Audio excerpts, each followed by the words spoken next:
રૂપિયા ભલે ગમે એટલા પડી જાય, પણ એટલા ક્યારેય નથી પડતા જેટલા રૂપિયા માટે લોકો નીચે પડી જાય છે.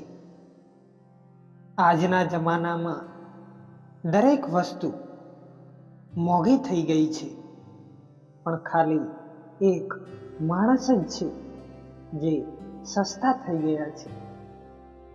સારા માણસની સૌથી પહેલી અને છેલ્લી નિશાની એ છે કે એ લોકોની પણ ઇજ્જત કરે છે જેમનાથી એને થોડા પણ ફાયદાની આશા નથી હોતી.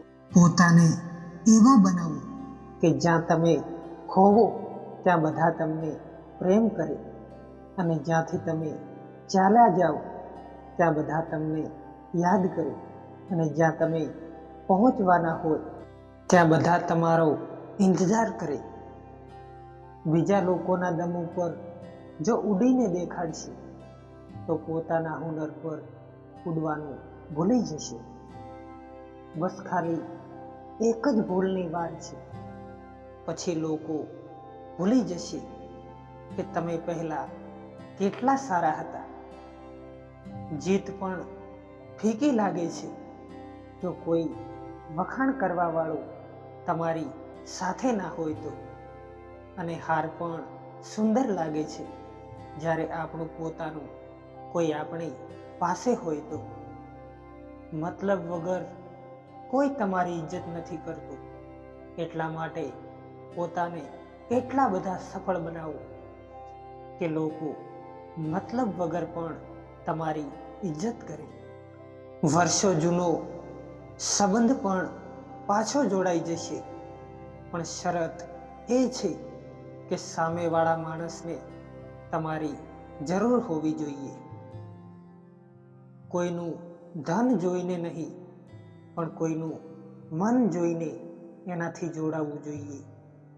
એક બુદ્ધિમાન માણસ ક્યારેય પણ બુદ્ધિમાન હોવાનો દેખાવ નથી કરતો, અને એક મૂર્ખ માણસ ક્યારેય એ નથી માનતો કે મૂર્ખ છે.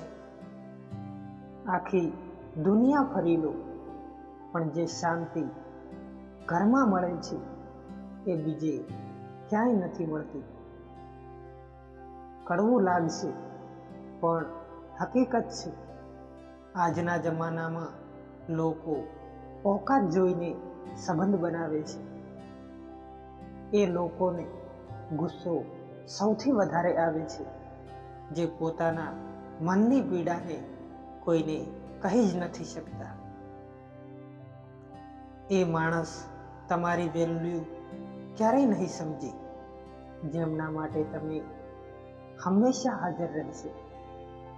દુનિયામાં બધા લોકો દોસ્ત કે સંબંધી બનીને નથી આવતા, અમુક લોકો સબક બનીને પણ આવતા હોય છે. એ ભૂલો વધારે દુઃખ આપે છે જેમની માફી માંગવાનો સમય નીકળી ગયો હોય. જેટલા આપણે લોકોને ખાસ સમજીએ છીએ એટલા જ લોકો આપણને બકવાસ સમજતા હોય છે.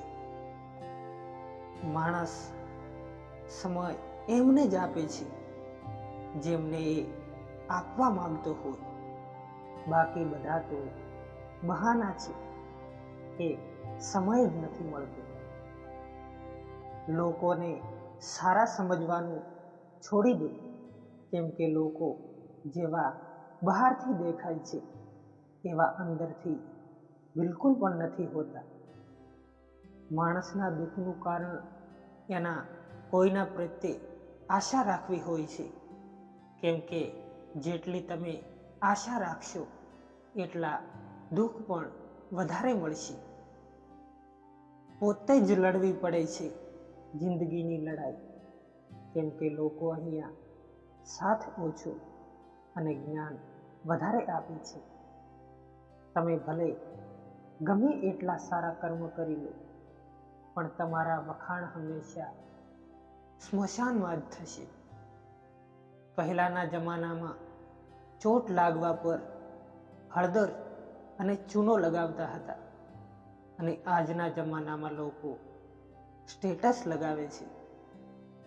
તમારી આર્થિક સ્થિતિ ભલે ગમે તેવી હોય, પણ ખુશ રહેવા માટે તમારા માનસિક સ્થિતિનું મજબૂત હોવું વધારે જરૂરી હોય છે.